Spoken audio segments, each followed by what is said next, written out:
Bonjour, bonjour à toutes. Good morning, everyone. Protect democracy at the cost of our freedom.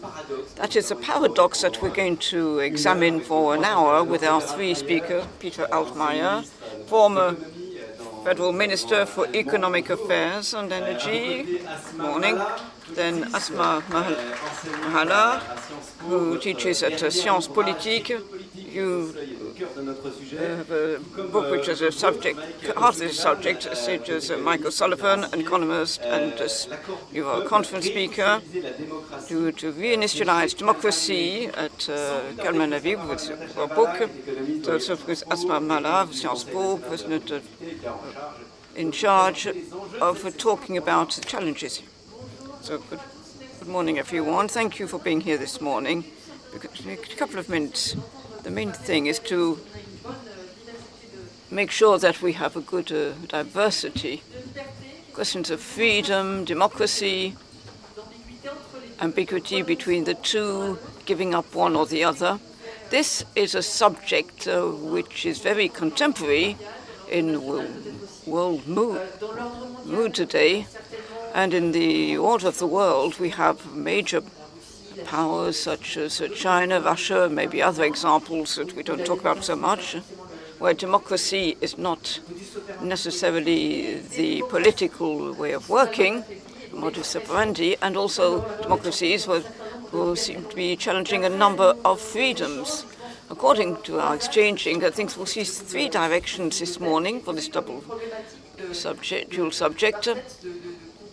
It reminds me of my pastor was really interesting in preparing this type of discussions. What are our challenges?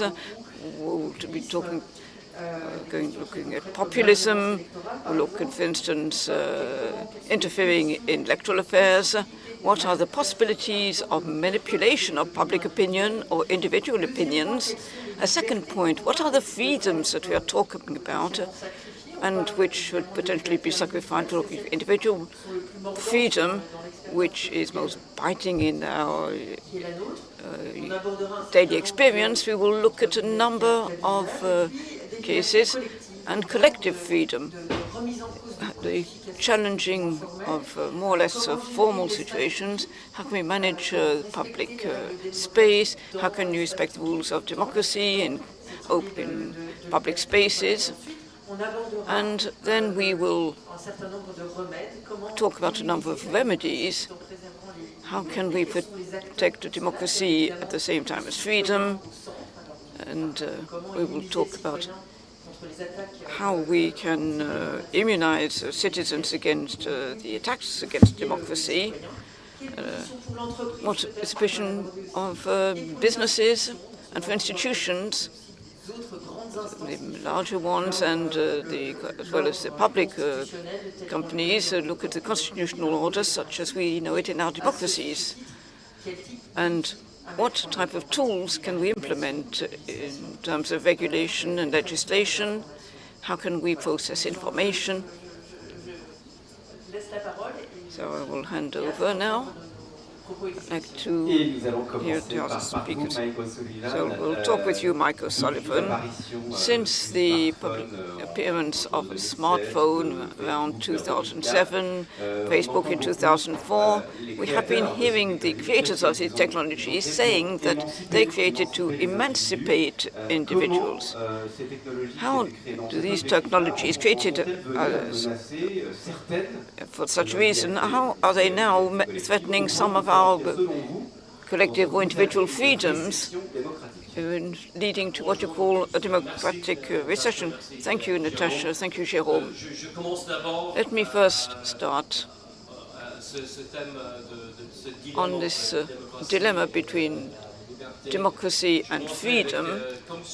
And very often, as usual, I will start with what Benjamin Franklin said, France, the founder of our democratic system, who said, democracy is when two wolves and lamb talk about what they are going to eat. And freedom is when the lamb has the right weapons to be able to protect himself. So we, as economists, as innocents, we tend to be obsessed with wolves. We're surrounded by them. Sometimes the wolves in Russia or elsewhere. And in France, we are surrounded now by the wolves from the extreme right and the extreme left. And the president opened the door to democracy. I have noted, first of all, that France is no exception. This week is essential for democracy in the USA, in England. Maybe they have turned over a new leaf, but normally everywhere there's a true democratic crisis. 14% of people live in true democracies, and democracy is strongly linked to economy. We're seeing the end of globalization,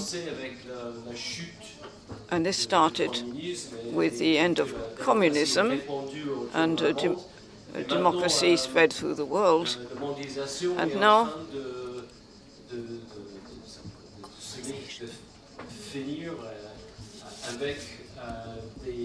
globalization is finishing with systems, things like the election of Trump, for instance. I think that in France we have been contaminated by the British. Now that England is calm, we're contaminated by the chaos that's come to France. And if I look at talk about what happened, for instance, under Cameron, mustn't forget that France is an exception.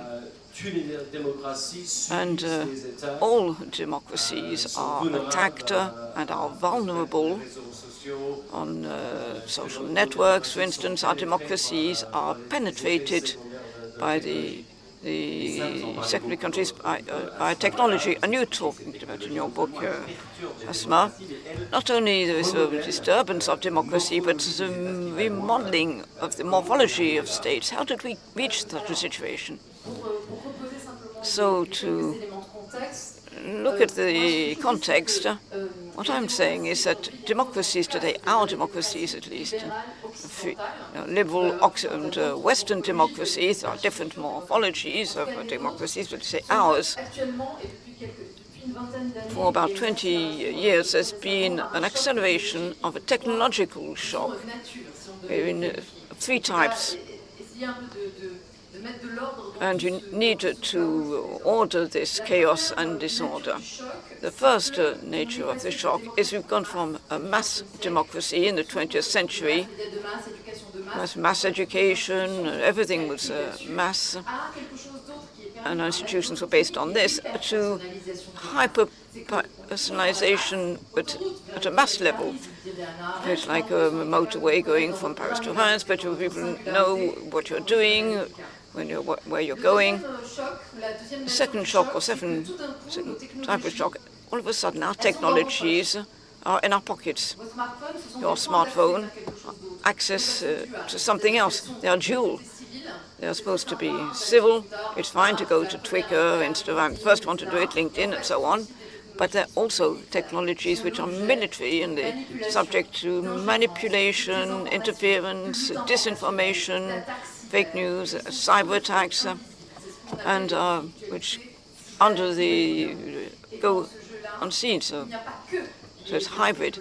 So we don't have the technological giants, not only social networks which have an influence, but it's also a lot of destabilization. And then we have private companies, public structures, social networks, which are new areas for debate, and I'll end on that, otherwise I'll be talking for too long. What we are experiencing today in France is extremely interesting because we have had lots of debates about the responsibility of social network, and it's always, the blame is always on an external agent, So you have to put an end to screen time and so on.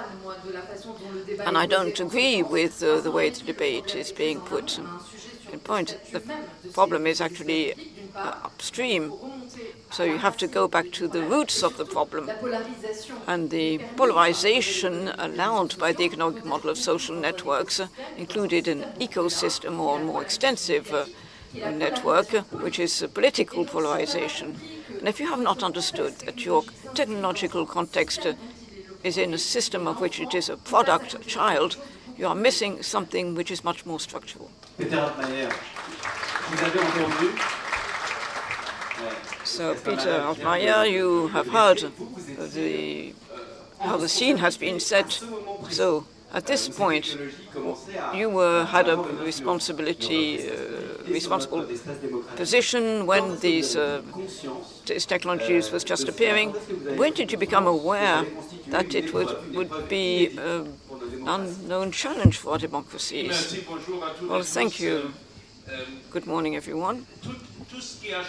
Everything that has changed, to start with the creation of Internet, you need to know that in the 1990s, when I got to the government, for some years there had already been social media which existing. And first of all, we saw a formal or informal threat. So what is a formal threat? The existence of Internet means that the states who are not democracies can have sometimes a criminal influence and illegal influence. And we need to protect ourselves against that. And this is what we wanted to do. We realized that you have to protect yourself against cyberborgs, manipulation of our electronic voices by by foreigners. I'm not sure if it is enough, but we haven't done enough maybe in France or in Germany. And also there's an informal threat, the fact that information is distributed not only by newspapers and television, but everyone. So if I put something, doing a search on Twitter about Joe Biden, I will get results. And every second there'll be 5 or 6 results. But I have no proof and no indication to tell me if this source is reliable or not, if it is objective information or if it is fake news. And that is a major problem for young people, for everyone, to be able to make a distinction. I've been in politics, I was in politics, now I've been retired for 30 years, and I got used to it. When I look up Joe Biden, Mr. Bardella, or anyone else on the internet, I immediately know what has been falsified or manipulated or what is serious. You need to have a legislation which works on the manipulation of citizens regarding information to better protect the freedom of expression for everyone. And secondly, in schools, in universities, and everywhere else, you must prepare people to allow them to work with social media in a clearer way and in a less dangerous way. Meaning, for instance, is there a teacher at school who will say to the students, be careful, if you see that or that, you mustn't believe it, and if you see that about the world or about if it's in a newspaper or something, some neutral venue, no, it doesn't exist, because professors who are my age or younger do not have the same experience which is necessary to better educate students and pupils. That is a major challenge. And the third point is political men and women themselves. There's a political threat. There's a threat linked to populism. When you talk about the citizens in the streets, on markets, they say, well, you've got to solve that problem. Populists say, it's easy. You can do it this way. You've got to close down the borders. You've got to do things differently. And very often, populist promises are worthless. I don't know a single country in the whole world where they tried to implement it and it worked. Politics are even more complicated than making a wedding cake. A wedding cake, 2 meters high, you can't do it in 10 minutes' time. It's going to take hours, days. You need to have a certain amount of knowledge. And here, let me plead in favor of political organizations, for trade unions, for student organizations, and so on. You must make a commitment to better make sure that everyone has a better knowledge of political life and political challenges. That is the situation. Everything's on internet, but you don't look in the right places, and you really need a new interest in politics in our countries, not everywhere.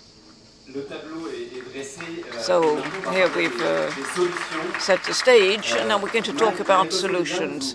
Michael Sullivan, you were saying that it was necessary for democracies to work together to exchange best practices. So, do they have what is necessary in terms of weapons against all these challenges? If we look for some small states, some powers, our democracies well armed enough, faced with the social network and this level of interference? No, not yet. And that's how Straight Peter, the young women in politics in Germany or France, they're very fond of social networks, and everyone, they use it as a working tool for men and women. So I'm not sure we will be able to do away with social network in political life. So could we regulate them at least? I think there are two things to be done. We need more coordination between democracy, not only European democracy, but also for instance, elsewhere, for instance, in the US, it is Americans who own the giants in the internet world and are more powerful than some countries. So we need a massive coordination between democracies. We also need democracies to learn the lessons from other countries. For instance, the best democracy in the world are small countries, Switzerland, Sweden, maybe Ireland. They're the most innovating countries, the happiest ones.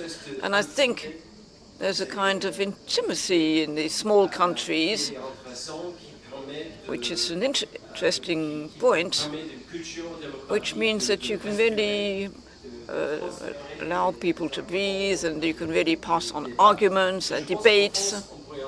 And I think that in France we could learn from their example and reinstate democracy at a more local level, the department level or regions. So, Peter Altmaier, you want to talk about maybe doing away with social networks? Well, concerning social media, no, of course, I cannot ban it. I was the first political man in Germany who was present on Twitter at the time in 2010, because gives an opportunity for practically everyone to be part of the political debate. But we need rules. We need rules against manipulation.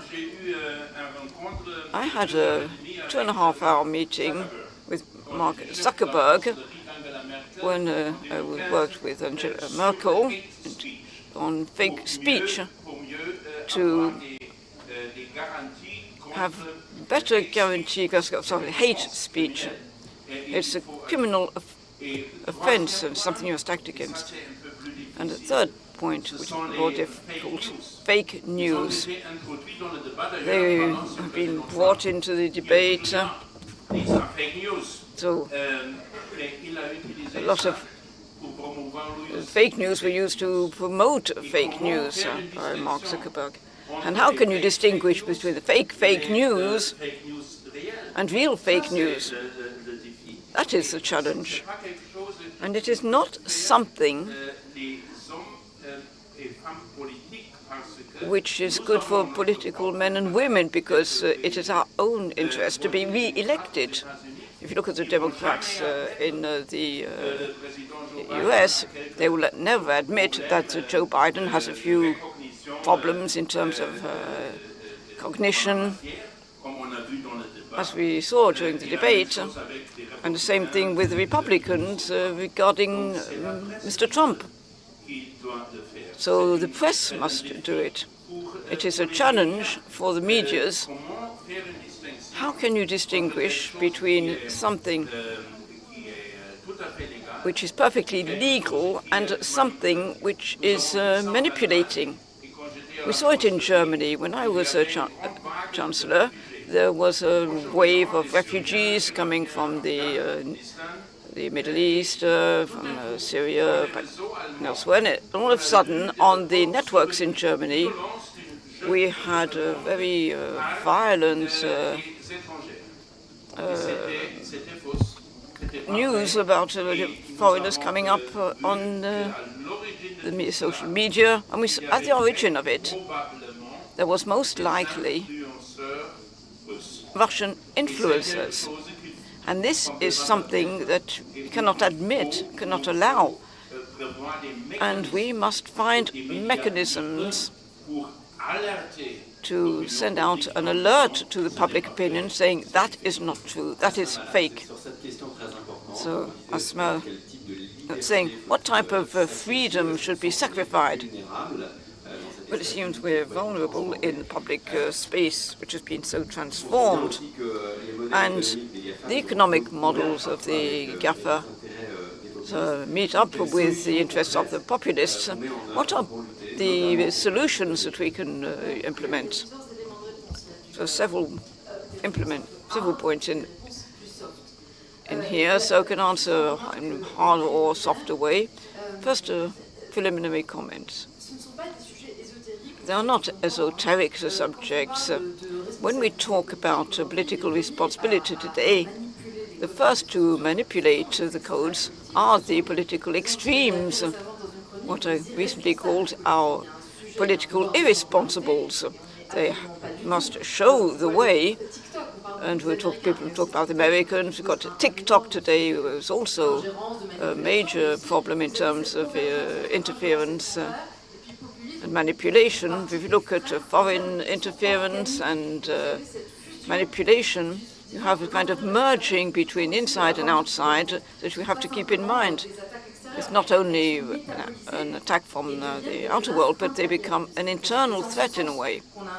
And that is where we have a real subject, which at some point can be not a civil war, but it leads to, let's say, an insurrectional atmosphere, at least. And second thing, you were saying, Jérôme, in the model of the technological giants, not only their kind of ideologies, there's a convergence of populism. You have some of the elite from Silicon Valley very close to Trumpism and funds it. Zuckerberg is a bit more discreet but there are also other money providers like Peter Thiel, something like the counterculture. So in the technological tools, so we have battles which are taking place around these technological tools. The question is not to say, if we reverse the suggestion, not saying that it is a lot of strength here. I think we are particularly weak, and our political people are particularly weak because they are looking very short term. What I say about that is it's a politicization of all these things, understanding challenges. This is a personal ethic point of view which everyone should have. They must be demanding to accept the responsibility that you have in using the tools. It can't just go through individual responsibility. There should be laws. Yes, it would be wrong to think that it's a type of Far West environment. Today, cyberspace is one of the most regulated spaces that exists in a certain manner in the European Union, by the Commission, by the work that's been undertaken since 2019. You have a digital market, Digital Services Act, the AI Act. So there are many regulations that are there to bring order back into this cyber world. So the attacks on the economic model or on moderation or on fake news should be controlled by this. But there are two problems, tangible ones. We have institutional times that are very different from the technological reality. Right now, when you launch a query, like after the attacks on October 7, where there was a peak of anti-Semitic posting, the Commission started its work, but it's going to take months. But in reality, it takes microseconds for this to happen. So there's a real, by design, the answer is always very late to the problem. And then secondly, I forgot what I was going to say, she said. It'll come back to you. What interests me is you say that perhaps we're naive and we're always one train late in democracies, and populists have understood well before us. You see this in your book. They're the first to understand the interest that they can draw from these technologies. So, Mike O'Sullivan, how can we ensure that we're not always running late? Maybe from a legislative standpoint or an educational standpoint in this fight? I think you're right. We're in a time of truth. In the end of globalization, there are many crises, and we need political leaders who will fight against these problems. I'm not sure if we're late. I am a firm believer in democracy. I would rather live in a democracy than in Russia or China.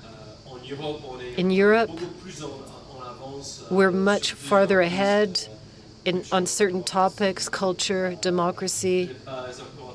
Maybe not technology yet, but it's not a question of constantly denigrating ourselves. I think that there's something practical that we can do. For instance, the European Commission needs to learn the lessons from our economic crisis, and we need to be faster in reacting and maybe a bit more aggressive on the geopolitical questions. In the Commission, they want to create a commissioner for defense, and I think that will count or include a cyber element in these responsibilities. So we need to be more aggressive, particularly in defending ourselves against Russia, and we need to be armed on our financial markets to support innovation. Asma? I remember what I wanted to say. Yes, there are regulations, etc. There are states. I agree to say that we shouldn't be too much self-bashing. It leads to self-fulfilling prophecies. We need to get away from that. There's another avenue that we need to work on together and not leave it to demagogic parties. It's the massification, there's an industrialization of fake news on social media, etc. So you see that there's a continuum that's being created, and it's going to be very difficult to fight that news by news, fact check by fact check. We're doing this, and it's not working very well. That doesn't mean that we shouldn't be doing it. It's a democratic marker. But if the challenge is efficiency and not just signaling, we need to do things differently. And my hypothesis is, if we say that this convergence between a predatory economic model, foreign interference from Russia or China, elsewhere, it can be a threat of destabilization and installation of chaos. And from that point, we need to say, how can we stand together, be a bloc? We need to rewrite our story. This is important. And that's not crazy. This is what Finland is doing. Sweden has also started to do it. How can we rebuild a common culture, an us? What is our project that we have together to try to live together properly in the next 30 or 40 years? Peter Altmaier, I'd like to come back to something that my colleague has already said twice, talking about the end of globalization. Frankly, I don't agree.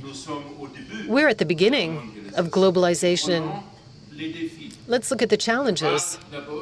We talk about the challenge of climate protection. Can we protect the climate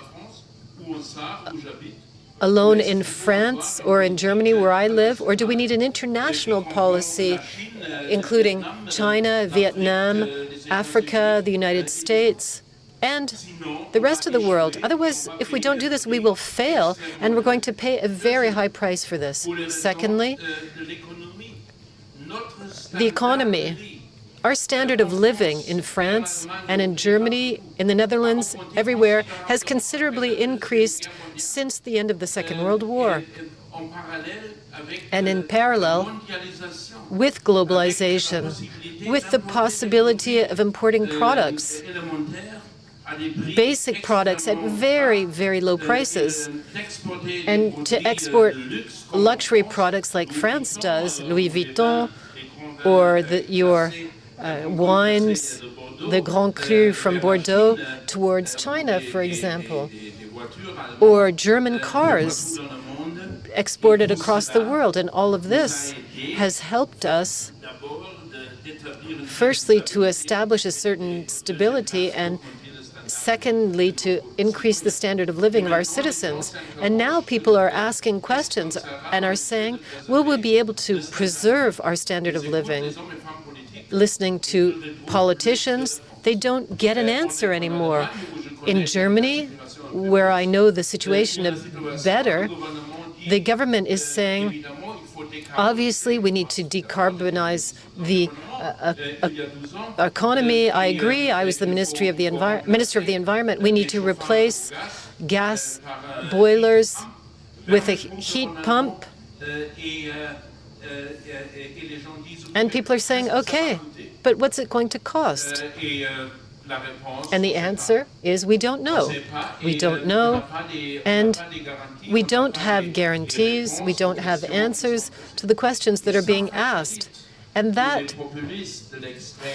facilitates for the populists on the extreme right and left. It facilitates their propaganda. So we have a responsibility, a political responsibility, to cooperate amongst non-populist parties to provide the necessary and strategic answers in order to face the challenges without reducing the standard of living and the well-being of our citizens.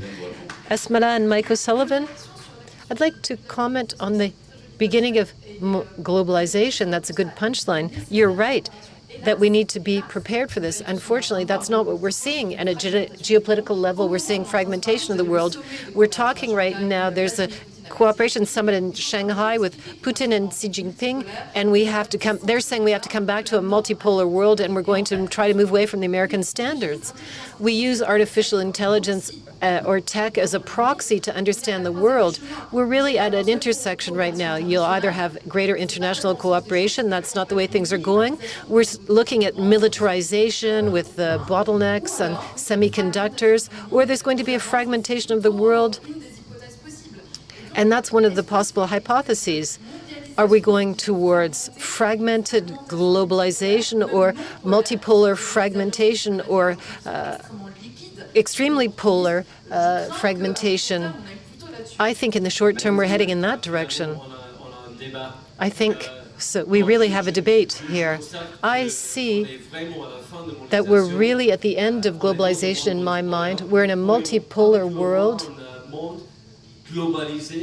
We are not in a globalized, connected, interdependent world when the world is split between the West and China and Russia, who are acting to destroy our democracies. If I measure the financial flows, trade, the world is no longer globalized. It's regionalized. There are 3 or 4 centers, Europe, US, India, China, that are really taking different roads in technology and commerce, the BRICS also. And in order to achieve something more tangible, more positive, we firstly need to deal with the end of the monetization, the economic crisis, the climate crisis, and we haven't even talked about the debt crisis yet. Well, we could talk about the debt crisis, but in what you've said, there's a point that interests me, and it brings us to this topic of democracy and freedom, and it comes back to what you were saying about countries writing their stories together. The challenge of illiberal powers posing to our democracies, they're saying people want prosperity, safety, but not necessarily freedom. So what do we build as a story for ourselves? How can we answer that challenge being launched by China and Russia, who don't necessarily believe in freedom? I would say that in a multipolar world, it depends on our stories, on our history, on our culture. In each region, in each country, there's a constraint between the state, the government, the people, a contract between the state, the government, and the people. It exists in France, in China. They've never had a democracy, so the contract there is simpler. The idea that Xi Jinping declared that, similarly to Trump, is that people are willing to give up their liberty in exchange for prosperity and security. One day, an economic recession will break that contract that they have in China. In the US, there's a different contract, the freedom to do whatever you want, pretty much, in exchange for prosperity. Asma, on this question of liberty, of freedom, do our citizens feel strongly about this? So very tangibly, the attacks to destabilize in the cyber world, there's a hybrid attack on our countries. This should cause us to examine our political model. Authoritarian regimes are very clear about their DNA and their model. We're in an existential crisis right now, and we can no longer answer the question, who are we and who do we want to be collectively? In democracies, one of the markers, as you said very rightly in the introduction, it's a question of power and counter powers. So now we're in a very binary situation where we have to choose between safety and freedom.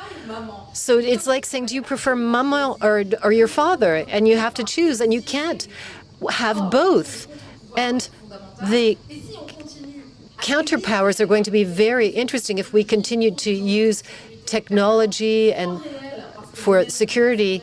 The threats are real, or they could be exaggerated because it's political rhetoric that's easy to use. We could be converging to models that we don't want, so we need to stay on this ridge line and to have tools to have a clear vision of the challenges, to not slide into an illiberal democracy or into regimes where the counterweights no longer exist. And the U.S. is an interesting case because the fourth power is the press, but the fifth in the U.S., because of their democratic architecture with communities, is public opinion. There was an ultra interesting example Black Lives Matter because it allowed the LAPD to forbid predictive police software that was reproducing discrimination and arrests based on identity. And this is something that we're going to have to import in a certain manner into Europe, understanding the challenges, making them political, and that the public opinion, all of us, take these topics on board and we don't just leave it to some watchdog organizations and NGOs that are increasingly distant and can't do the work for us. We need to ask ourselves the question, where do we draw the line between our fundamental freedoms and our need for security? So we have just 10 minutes, and I still have a lot of questions. But if you have some in the room, there's a microphone. Now is the time to ask your questions if you have any. You know the rule. A quick question.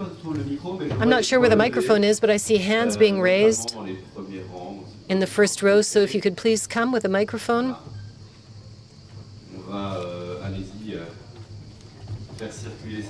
So let's pass the microphone around, please, for the questions.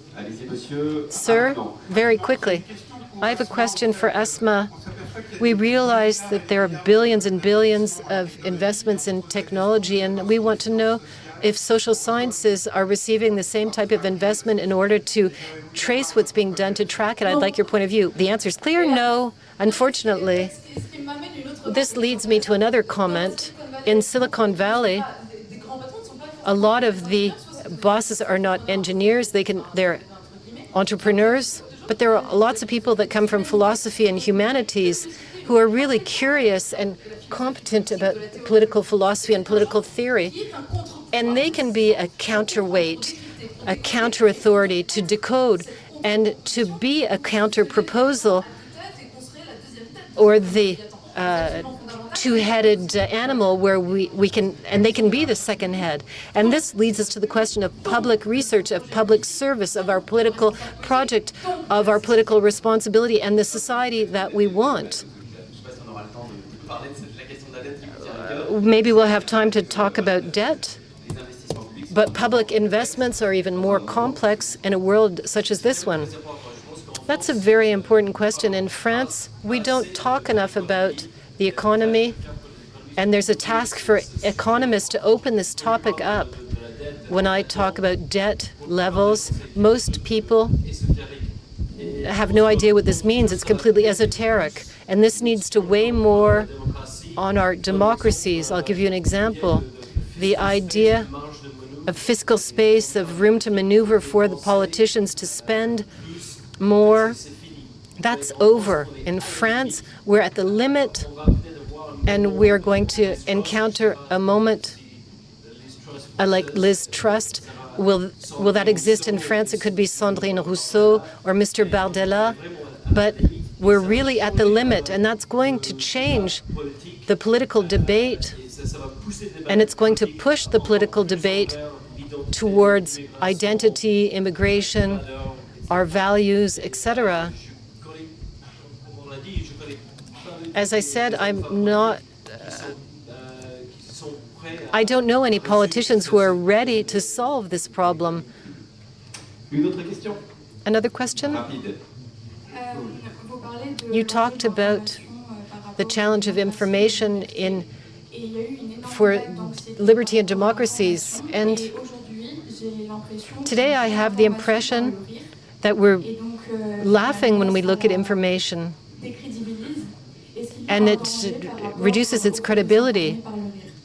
And is there a danger in getting the news through humorists, comedians?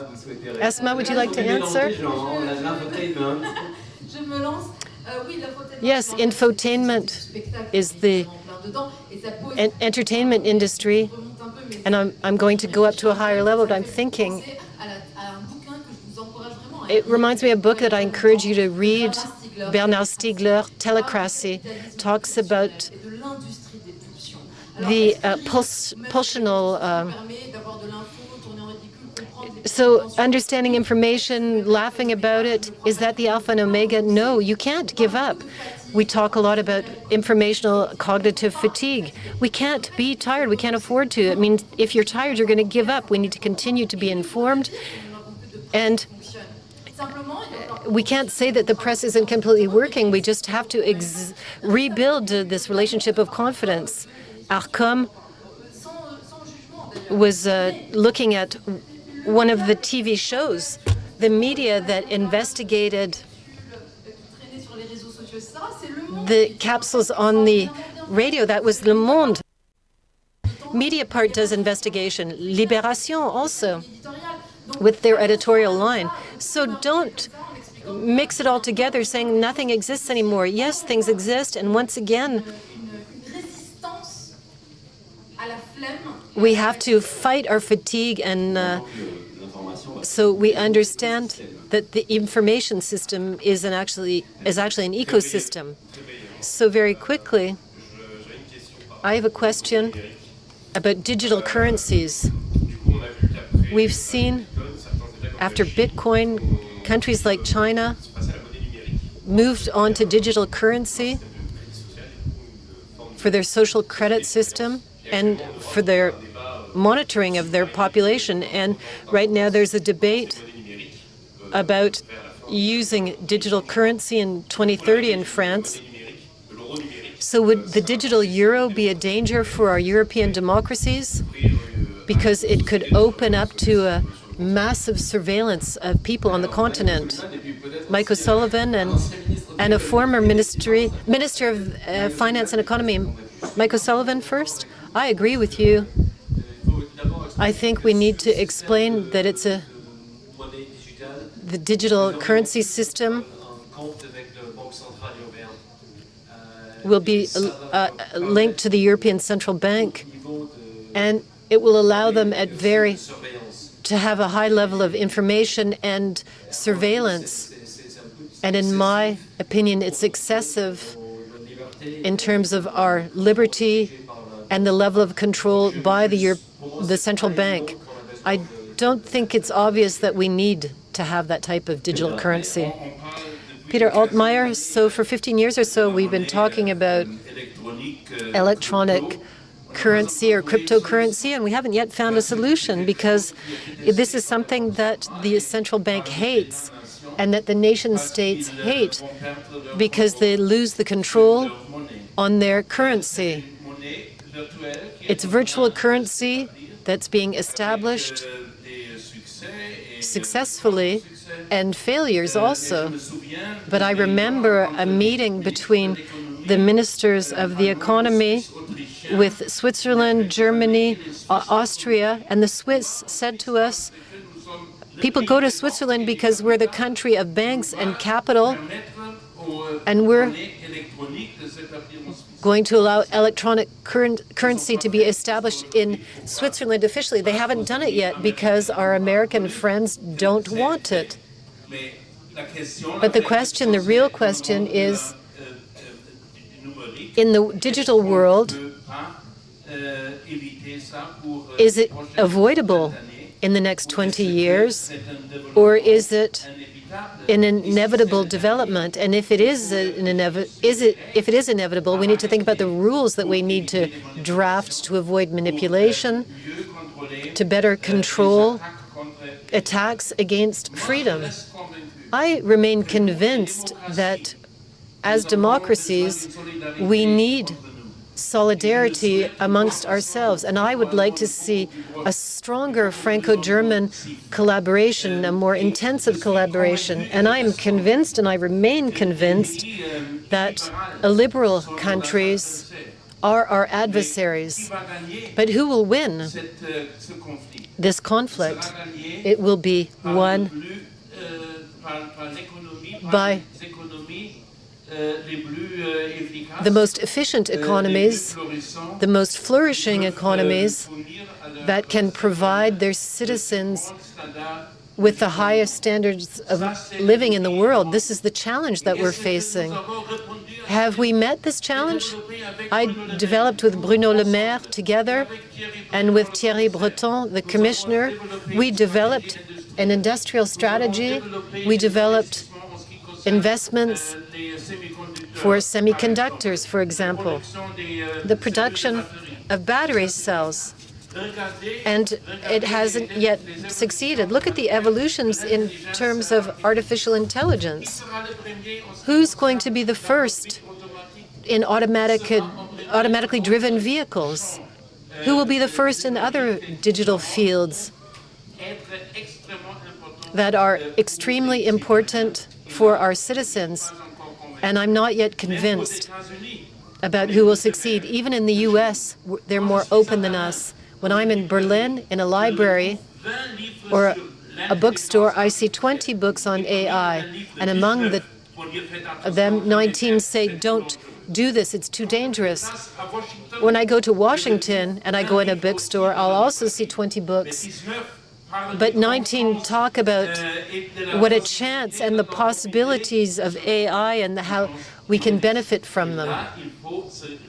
So I think we need to realize that we need to be part of the global competition, and I'm sure that we have the means to win this competition. So we're reaching the end of our discussion. Asma, the planet Earth, if we don't understand through reason, we're going to understand through strength. We're talking in a mental environment as though all things were equal, but there's a problem we didn't address, and that is the physical limits of our climate. And when we talk about cryptocurrency and everything, in Romania, the electricity went down because the data centers were using all the electricity. So we have to stop being schizophrenic, and we have to ask ourselves if our models are sustainability, and why are we using technology? So the freedom to do what technology to do what? So, Natasha, I would just like to talk about digital currency. I'm not going to draw wide conclusions. So in our constitution, the central bank is responsible for currency. I think digital currency managed by central banks are less dangerous than digital currencies that are privately run. There are several points from this very interesting discussion. What about the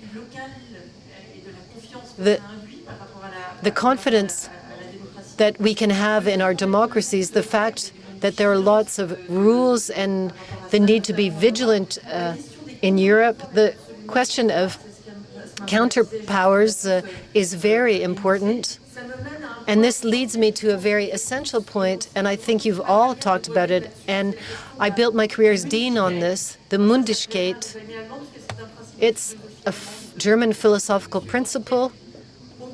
Oblige yourselves to think yourselves. Don't think through others, and this is the principle that we need to use today.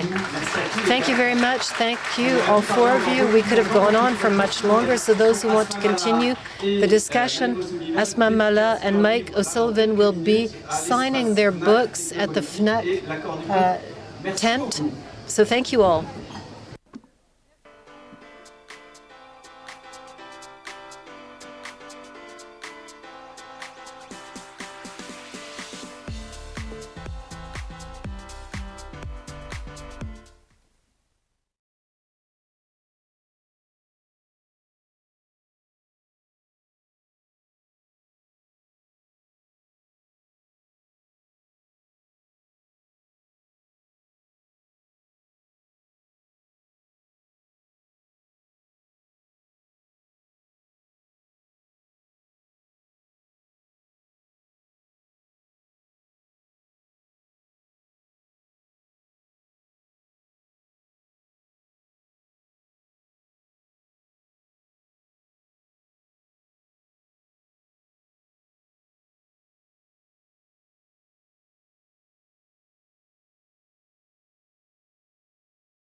effectivement.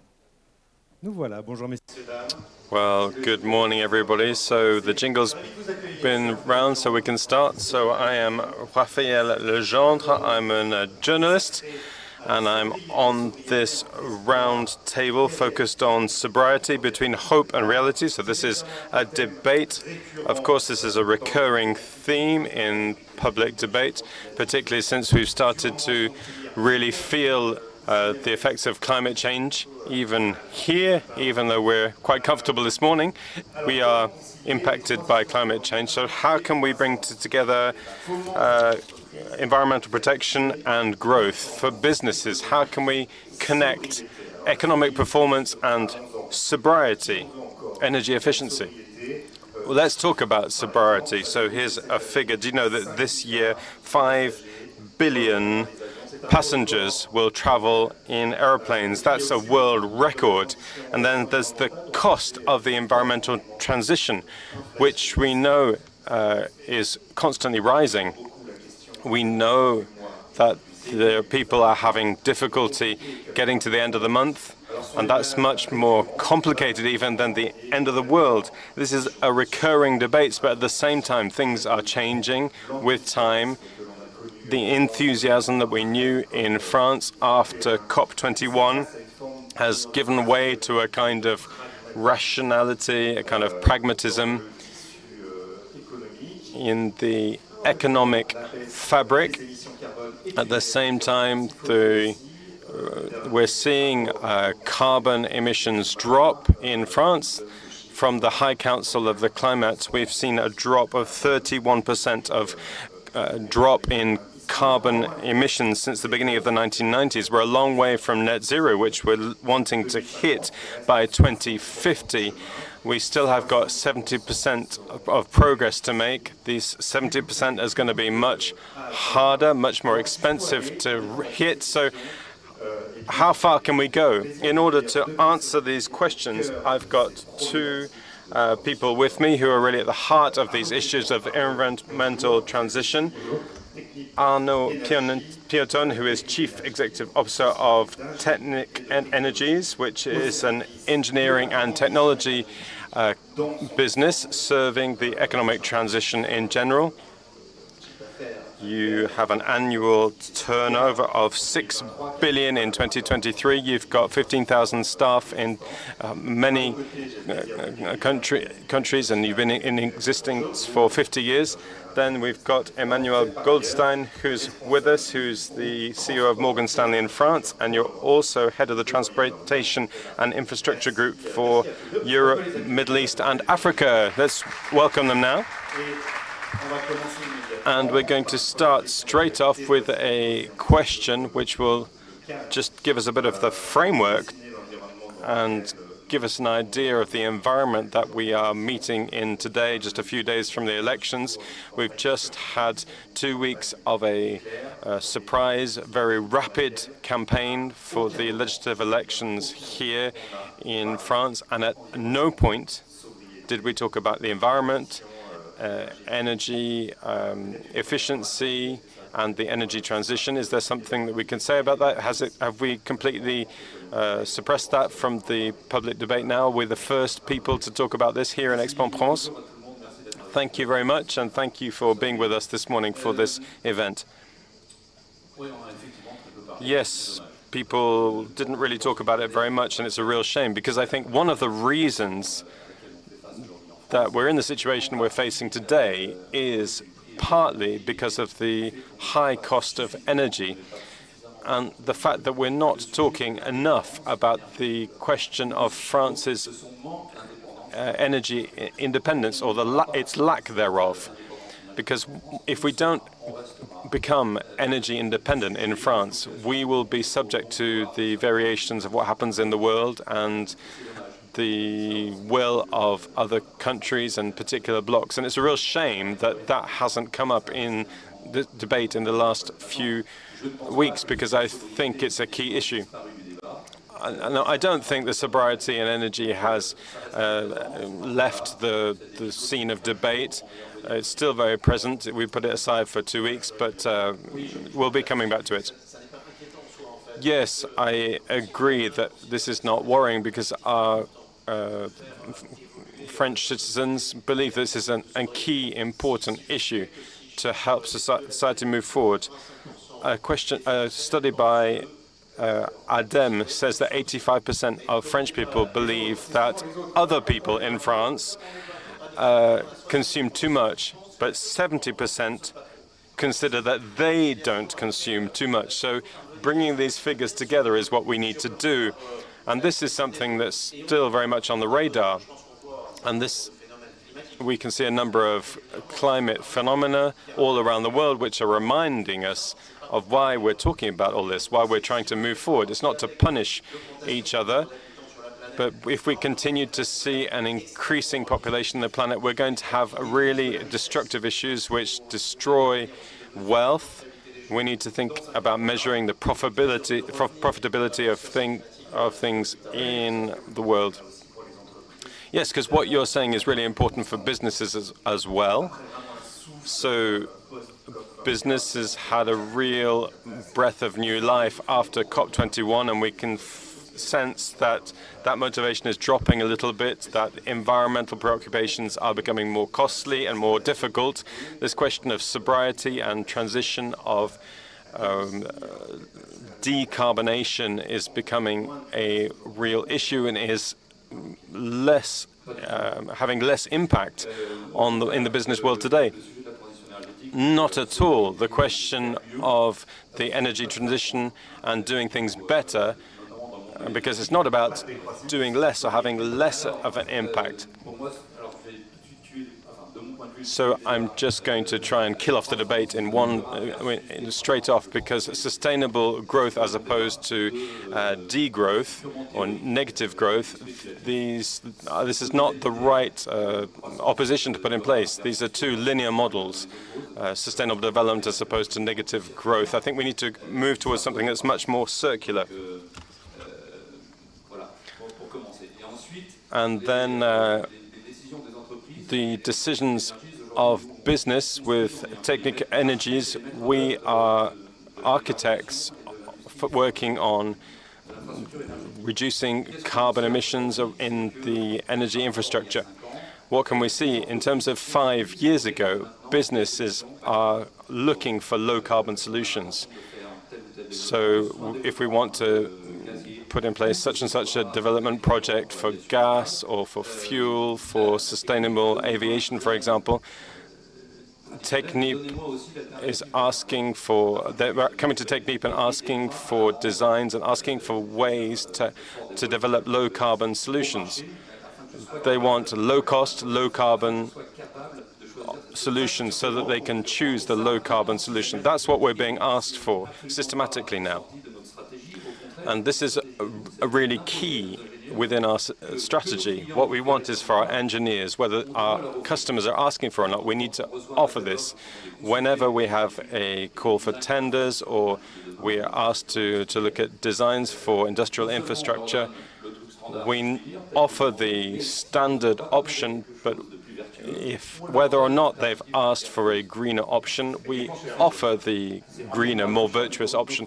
Generally, this is more expensive, yes, but our role as engineers, we're an engineering firm, and our role is to try and make low-carbon solutions cost-effective. That's really what we're trying to do as new technology engineers. I'll come to you, Emmanuel, very soon, but is this carbon performance, is it something that's being asked for by your investors? Does it help you with your financial performance?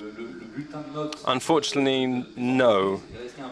Our score sheet remains more or less the same in terms of how we're evaluated.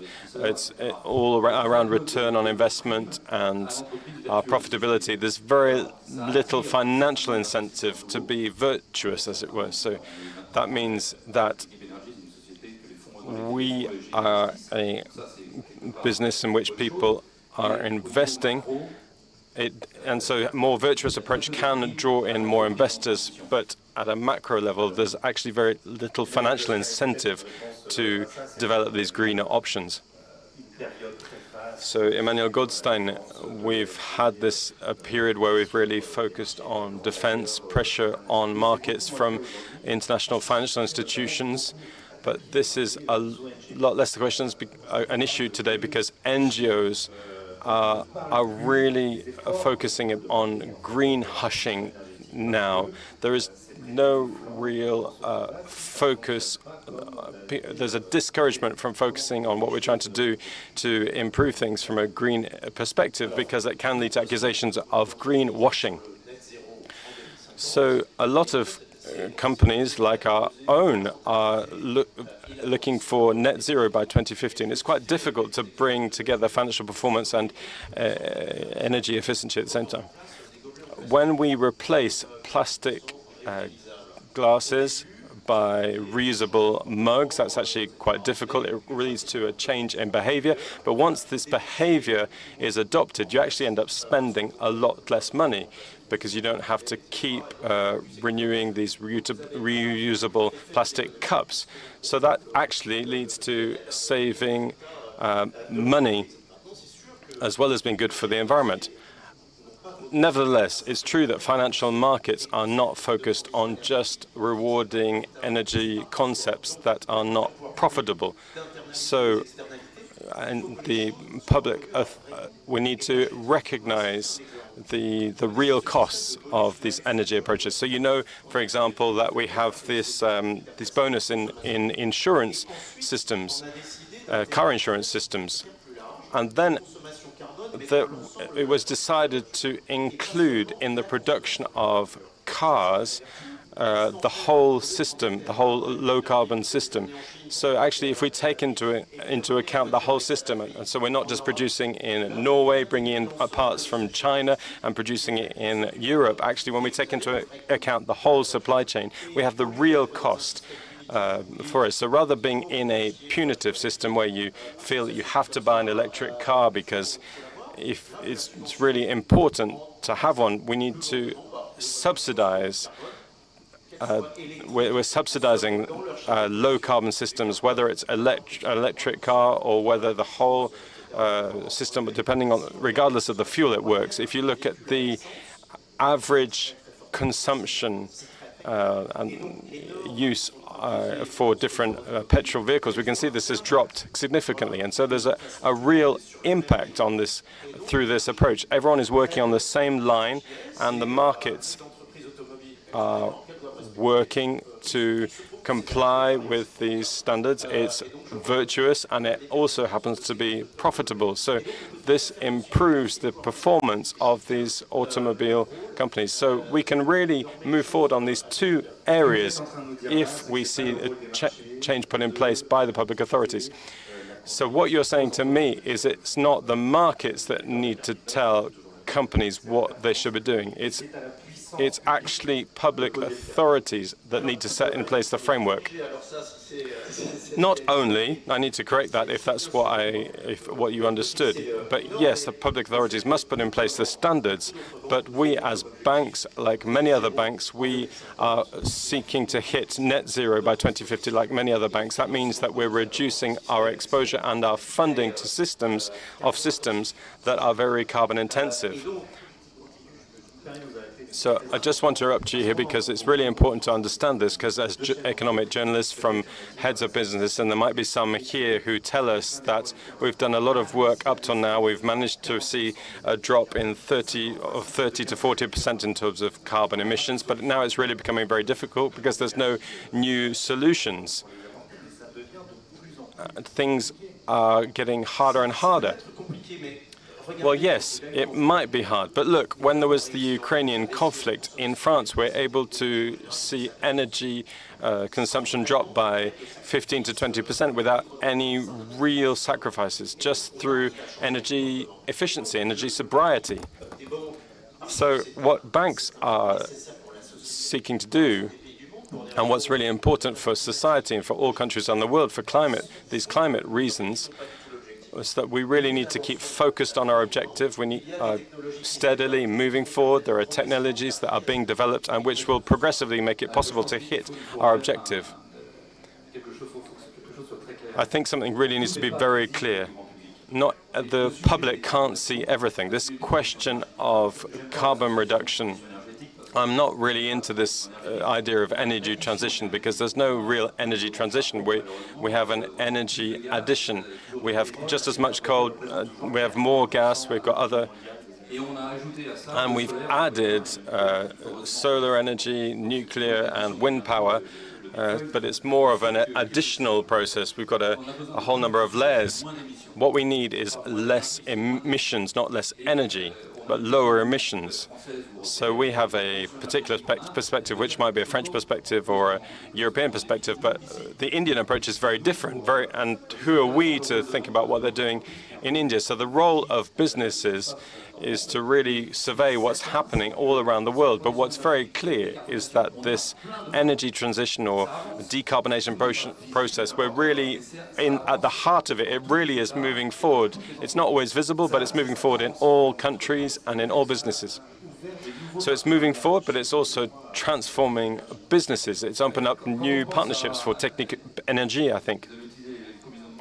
You talked about pragmatic radicality. I like that phrase. Let's be radical, but let's be pragmatic. Often we talk about pragmatism.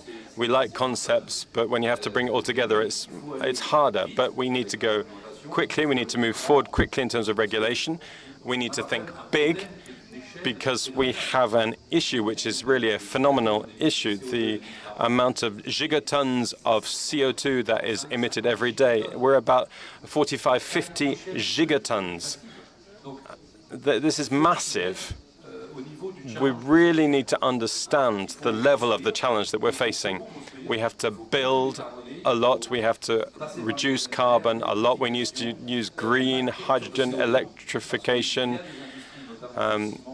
We need to remove CO2 emissions, for example, the cement industry, where we can't actually remove carbon emissions without capturing CO2. That's really something that's very important. So we really need to think big.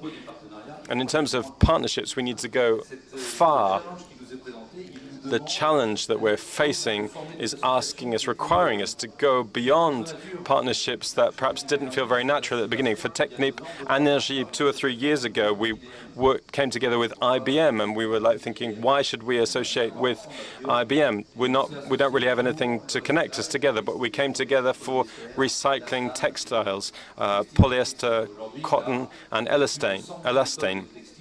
And now, currently, we've got 100 million tons of textiles that are being just thrown away and put away in tips. And we started to think about how we could use this raw material. And so we've been working at that in the laboratory, and now we're up to the demonstration scale. But we found that with IBM, who had some laboratories, chemical laboratories, to work on solutions for recycling these textiles, because 30 years ago, IBM started researching the recycling of electronic components. So Technique Energy coming together with IBM and sports brands, which was all part of this project. It wasn't a natural fitting, but actually IBM went headfirst with us, completely went for it, and there's no limits. So we really need to open up and break down some barriers and compromises and really line up with this big ambition. So there is a real optimism, and there are some beautiful stories of what's happening in businesses which are not always seen by the general public. We've just got 5 minutes left, so here's a very open question, but just to finish perhaps with an optimistic tone, because there's a real lack of optimism at the moment.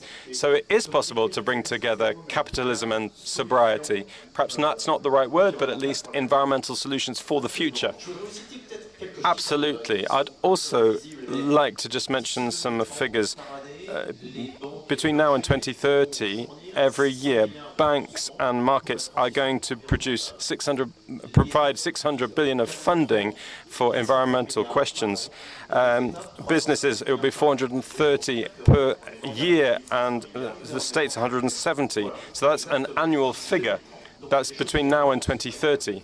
So things are really, and annually, everything's is moving forward significantly here. Businesses need to invent new business models which bring together profitability and sobriety. So here's an example which perhaps might be quite evocative for a number of you. Darty Max is a system where you have an annual contract where Darty comes to repair your equipment at home, your white goods. This is something that's really very new and has been put in place 3 or 4 years ago. This is a new business model which is focused on sobriety, and it is also profitable. So businesses are constantly inventing new things for their employees or to be sold in order to align with this sobriety objective. And then you've got support from the state of 50 euros to help repair your fridge or other white goods. That costs 600 million to the state, but that's really something very, very significant. I don't think I've got much to add, really, but this example that has just been presented is that we need to get out of these linear models. We need to be inventive. We need to get into this circular system. Thank you very much. We could just thank them, and we can perhaps just take 1 or 2 questions now from the floor. It's always difficult to get started, but please don't hesitate.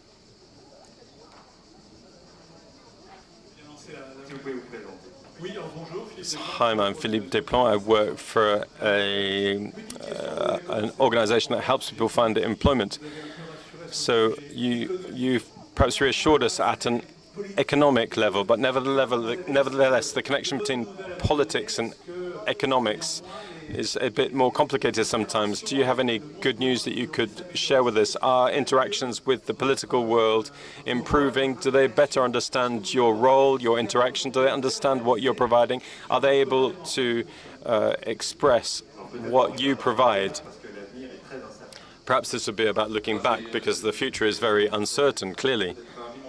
Perhaps I could just answer very quickly, but from our perspective, I think interactions with the political world, so the Ministry of Industry, Laurent Lescrit, has talked about radical pragmatism. These are people who know how to count, who really understand the issue, and are really very aware.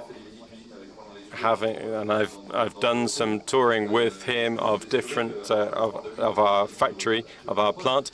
I'm talking about him because he's currently the minister. He knows how to speak to welders, to painters.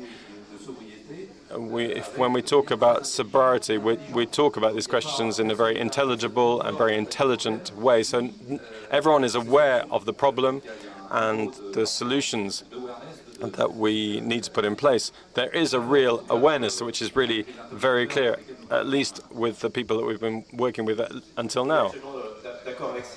Yes, I absolutely agree with that. There's a lot of benchmarking that has been done to see what's happening in other countries, and this is across the whole range, the whole political spectrum. People have understood that we shouldn't have this punitive approach to the environmental transition. We need to find solutions that are virtuous but are not too costly for the public budget, and everyone is really very aware of this, and everyone's working in that direction. Have we got a very quick last question now? Good morning. I'm Marina Ponce. I'm going to be doing preparatory studies next year, and I wondered what you would want to say to future engineers who would be wanting to work on these questions in businesses. Thank you very much for this question. Last year I finished speaking here by calling on engineers and saying to you, you are part of the solution.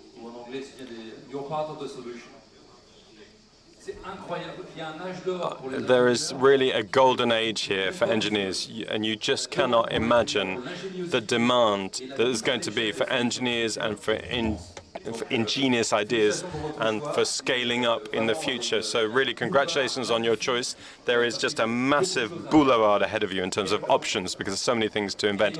And in particular, that's the case for women.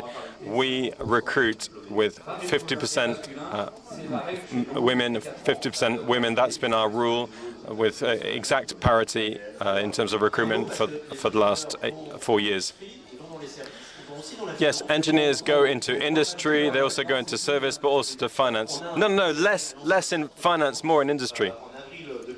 Yes, in our quant center in Paris, we have a quant center where they put in place algorithms for analyzing what's going on in the financial world.